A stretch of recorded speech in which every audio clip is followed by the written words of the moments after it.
Olá, Deus abençoe tua vida em nome de Jesus. Um bom dia, uma boa tarde, uma boa noite. Depende do lugar onde você se encontra. Eu sou o pastor Robson. Estou trazendo um vídeo que edificará muito a tua vida. O tema que eu vou abordar aqui hoje rapidamente é sobre os perigos do engano. E vou trazer aqui 3 formas que o diabo usa para enganar a vida das pessoas. E você poderá fazer uma autoavaliação e ver se você já não foi enganado ou está sendo enganado, e evitar que você continue sendo enganado na tua vida, que pode trazer destruição para a tua vida espiritual, mental, familiar, etc. Então assista até o final. No próximo vídeo eu estarei falando das 3 estratégias maiores que o Satanás usa para destruir as pessoas. Hoje é as formas de engano. E por que isso é importante? Porque um falso ensino te levará a uma falsa crença. Uma falsa crença te levará a um falso caminho. Um falso caminho te levará a um falso destino. Quantas pessoas, quantas vidas tomaram decisões errôneas por causa do engano e entraram num caminho sem volta? Então, se você está assistindo esse vídeo é porque Deus quer abençoar a tua vida e lhe proteger contra os perigos do engano. A palavra sofisma nas Escrituras significa uma mentira maquiada de verdade. É assim que o diabo trabalha, é assim que Satanás age na vida das pessoas. Ele maquia. Da mesma forma que existem pessoas que falsificam diamante, pegam o diamante verdadeiro, raro, e falsificam e vendem essa cópia falsa, falsificam notas de dinheiro, do mesmo jeito as pessoas falsificam a palavra de Deus e enganam muitas pessoas. Olha o que Jesus disse em Mateus capítulo 24, versículo 4 e versículo 5, após ele ser questionado pelos seus discípulos sobre o fim dos tempos, a consumação dos séculos. Olha a resposta de Jesus. E ele lhes respondeu: vede que ninguém vos engane, porque virão muitos em meu nome, dizendo, eu sou o Cristo, e enganarão a muitos. Aqui é conhecido como o sermão profético que Jesus deu ali aos seus discípulos, sobre o fim dos tempos, sobre a consumação dos séculos. E qual foi a resposta de Jesus? Qual foi a primeira resposta de Jesus? Vede que ninguém vos engane. O engano é algo muito sério, muito perigoso. Porque muitos virão em meu nome, se disfarçado de Cristo. Não fisicamente, mas usando a doutrina, manipulando a palavra de Deus. E enganarão a muitos. O engano não será uma surpresa. Não será um acaso, está sendo claro aqui. Então isso é muito sério, porque traz destruição. O engano traz destruição. Mais uma vez eu repito. Um falso ensino te levará a uma falsa crença. Uma falsa crença te levará a um falso caminho. Um falso caminho te levará a um falso destino. E o destino é muito sério, porque depois você não tem mais volta. Então o próprio Jesus deixou isso claro. A importância da gente ser atento, diligente. Qual é a situação atual do mundo hoje? Como as pessoas estão vivendo hoje? Olha a face da política hoje. Olha o retrato das famílias hoje. Olha os jovens. Olha os casamentos. Por quê? O problema não é econômico, o problema não é político, o problema não é ecológico, o problema não é biológico, o problema é teológico. As pessoas não conhecem Deus da maneira correta. As pessoas precisam conhecer a fonte. A melhor forma de conhecer a criação é perguntando ao Criador. É isso que nós vamos tratar aqui hoje, não perguntando a fontes secundárias. Então, a primeira forma de engano, o primeiro alerta aqui é o conhecimento por boato, por alguém me disse. Não se conhece Deus dessa maneira. É óbvio que é muito importante alguém introduzir a mensagem, o evangelho, às nossas vidas. Mas o que realmente Deus quer conosco é um relacionamento pessoal, um relacionamento íntimo. É a única forma de se conhecer Deus verdadeiramente. Quantas decisões erradas você já tomou? Quantas amizades quebradas por causa do boato, por causa do alguém me disse? Quando a mensagem chega até você, ela já está toda distorcida. Assim também acontece com a palavra de Deus. Vamos lembrar da fonte que foi lida, Mateus 24, versículo 4 e 5, que o próprio Jesus disse. Vede que ninguém vos engane. Por quê? Porque muitos serão enganados. Então, o conhecimento por boato é um conhecimento muito perigoso. Quantas coisas chegou até você por boato e você tirou como verdade? O mundo está gemendo hoje por quê? Porque o mundo está dando mais ouvido aos boatos do que a palavra de Deus. Deus não trabalha com possibilidades. Deus não trabalha com teorias. Deus trabalha com a verdade, com providência. Ele é Deus. Então, preste bem atenção se você não está sendo enganado ou se você não está tomando decisões erradas na tua vida em relação a Deus por causa do boato, por causa da teoria. E a segunda forma de engano é conhecida como textualismo. O que é o textualismo? É aquela pessoa que crê na veracidade das Escrituras, ela tem plena convicção que as Escrituras é a palavra de Deus, e o fato dela ter essa crença, ela já pensa que ela possui os princípios na vida dela. Mesmo quando a conduta dessa pessoa e os princípios andam totalmente em oposição. Vou dar um exemplo claro. Nós vamos para Hebreus capítulo 11 e vamos estudar sobre a fonte ali da fé, o que realmente é fé e os heróis da fé. O fato de eu crer que aquilo é fé, o fato de eu ver que aqueles homens responderam com uma fé genuína, não significa que eu possuo essa fé. Enquanto eu não exercitar essa fé na minha vida, enquanto eu não responder essa fé através da prática, eu não possuo essa fé, mesmo eu crendo nelas. Então isso é muito perigoso. Enquanto o verbo agir não entrar em ação, é conversa fiada.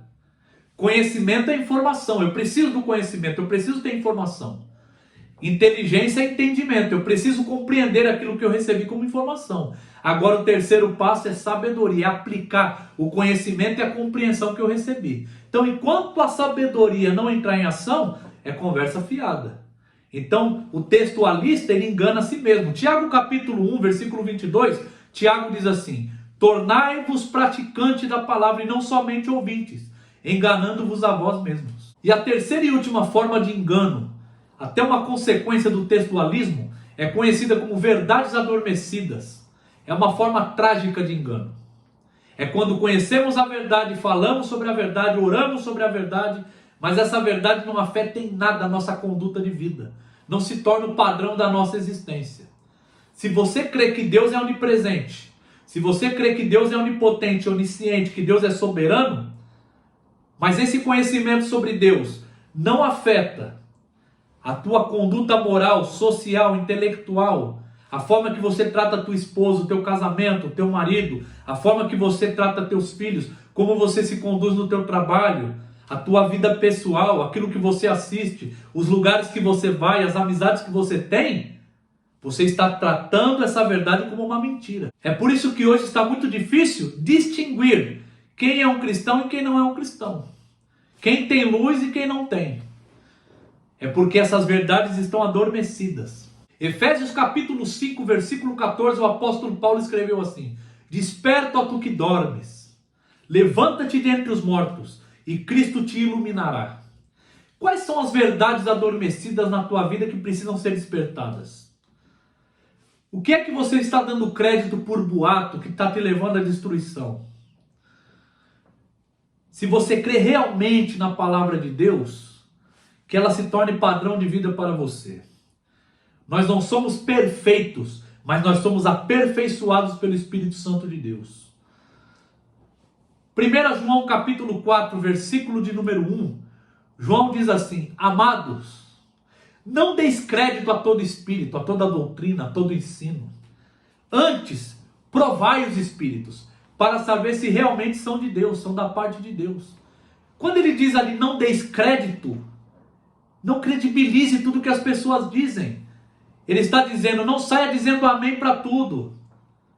Antes, provai os espíritos, teste primeiro. O maior erro do ser humano é primeiro crer para depois testar. Primeiro temos que testar, temos que avaliar primeiro. Qualquer ensino, o meu ensino aqui tem que ser avaliado através das Escrituras. O nosso padrão é as Escrituras. Não saia dando crédito, primeiro prove, primeiro teste. Faça uma avaliação veemente. O próprio apóstolo Paulo era provado pelos bereanos. Atos capítulo de número 17, versículo de número 11. Depois que Paulo sai de Tessalônica e vai para Bereia, os bereanos, ouvindo as mensagens de Paulo, eles avaliavam as escrituras diariamente para ver se o que Paulo estava dizendo era verdade. E ali muitos foram convertidos, pessoas de alto escalão. Então a gente precisa testar, provar primeiro. O mundo está desfuncional por causa do engano. Jesus disse, muitos serão enganados. Isso destrói não só sua vida espiritual, destrói tua vida pessoal, tua vida física, tua vida familiar, teu casamento, tua vida profissional, destrói tudo, o engano destrói. No próximo vídeo eu vou trabalhar com as 3 maiores armadilhas que o diabo usa para destruir as pessoas. Mas hoje eu quero que você faça uma avaliação profunda para ver se você não está dando ouvido para boatos, para ver se você não está sendo textualista, que crê nas escrituras e acha que ela já faz parte da tua vida, mesmo se você não pratica elas, para ver se você não está deixando adormecidas as verdades espirituais, se você realmente fala sobre a verdade, ora sobre a verdade, lê sobre a verdade, mas não aplica a verdade. E para a gente concluir, eu vou lhe dar 3 ferramentas importantíssimas para você distinguir o engano. É a cristologia, a pneumatologia e a bibliologia. É o conhecimento sobre Cristo, sobre o Espírito Santo e sobre as Escrituras.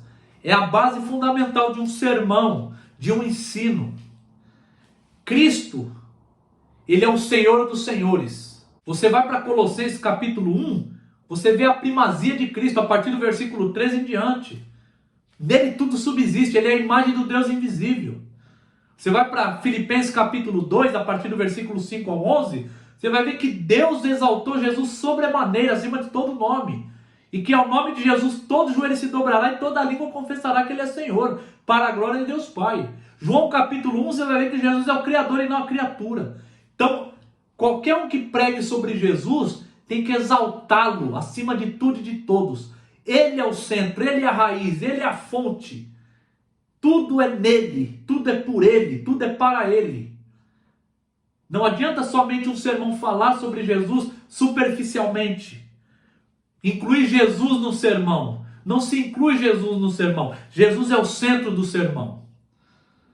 A pneumatologia, o Espírito Santo. As pessoas usam o nome do Espírito Santo hoje muito erroneamente. Muitos nem conhecem o Espírito Santo. Ele é o agente transformador. É Ele quem age na vida do crente. É Ele quem age na vida da pessoa. É Ele que dá um novo coração para a pessoa, um coração arrependido. É Ele quem convence a pessoa do pecado, da justiça e do juízo. É Ele que transforma, é Ele que guia toda a verdade, é Ele que nos ensina todas as coisas. E Ele glorifica o nome de Jesus. João capítulo número 16, versículo 14, Jesus disse: Ele anunciará do que é meu e me glorificará. O Espírito Santo não glorifica homens. O Espírito Santo não se contradiz com as Escrituras. O Pai, o Filho e o Espírito Santo não se contradizem. Então não pode uma pessoa ensinar uma doutrina que é contrária às Escrituras, porque o Espírito Santo não pode se contradizer consigo mesmo. Ele inspirou as Escrituras. Então o Espírito Santo não glorifica a homem. Em qualquer lugar que você vê as pessoas se exaltando, sendo glorificadas, as pessoas glorificando o homem, não é um ensino verdadeiro, é engano. O Espírito Santo, ele glorifica o nome de Jesus. É o único nome que deve ser glorificado e exaltado. E a terceira forma de saber se você está sendo enganado ou não é a bibliologia, é a essência, a eficiência, sustento das Escrituras. As Escrituras não falam sobre a palavra de Deus, ela é a palavra de Deus. Quando a Bíblia fala, Deus fala. Não se fala sobre a Bíblia, se prega a Bíblia. E muitos estão falando sobre a Bíblia. Então a pessoa abrir a Bíblia e usar um texto fora de contexto e criar pretexto, isso é engano. A Bíblia é a suficiência, não preciso de fontes secundárias, eu preciso somente das Escrituras. 2 Timóteo capítulo 3, versículo 16 e 17 diz assim: toda a Escritura é inspirada por Deus e útil para o ensino. Isso é o que a Bíblia é. Ela é inspirada por Deus e útil para o ensino. Agora olha o que a Bíblia faz. Para repreensão, correção e educação na justiça. Isso é o que a Bíblia faz. O que ela faz? Qual é o propósito das Escrituras? Repreender, corrigir e educar. Na justiça de Deus. Para quê? Para que todo homem de Deus seja perfeitamente habilitado para toda boa obra. Aqui está o que a Bíblia é, o que ela faz e para quê. Então a Bíblia é autossuficiente. Não preciso colocar algo a mais, não preciso adicionar algo a mais. Cristo, o Espírito Santo e as Escrituras é a fonte de transformação. É o que tua casa precisa, é o que tua vida precisa, é o que o teu lar precisa, é o que tua família precisa, é o que o mundo precisa. Medite nessa palavra, seja edificado, comenta aí no vídeo. Se você quiser que eu faça pregações expositivas, comente aí, deixe a sua sugestão, deixe seu comentário, sua dúvida e seja abençoado em nome de Jesus.